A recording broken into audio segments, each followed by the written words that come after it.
Kaya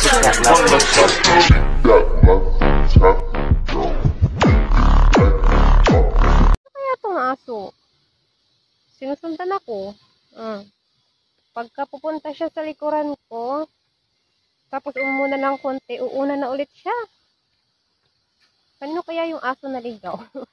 Hinahatid ako ng aso dito sa daan. Bait naman ang aso na to. Kanino kaya to?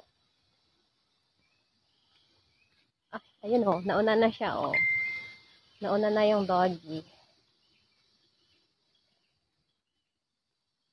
Ang hirap kasi ang putik. Inaantay niya pa ako. Inaantay niya pa ako doon sa taas. Galing naman ang aso na to. Sa babaan dito pa ako sa kabila eh.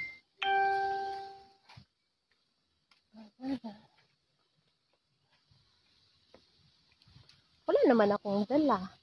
Tapos, na ano yung aso. Ayan o, bumalik na ulit siya o.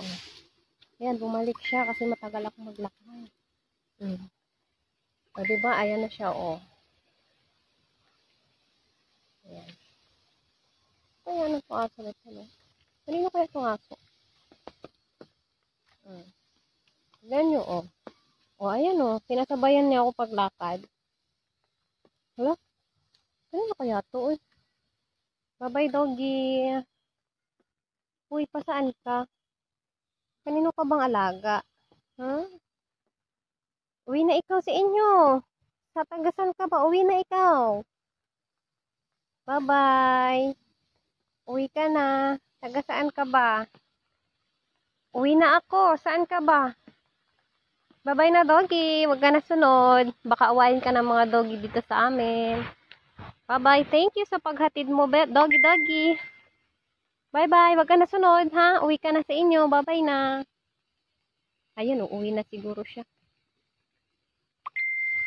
Guys, yung asong kasunod ko kanina sa daan, sumunod talaga siya sa akin dito sa bahay. Yan siya guys, napasarap ng upo niya. Katabi ko lang siya. Diba? Hoy, doggy. Ba't ikaw umuwi sa inyo, ha? Uwi na.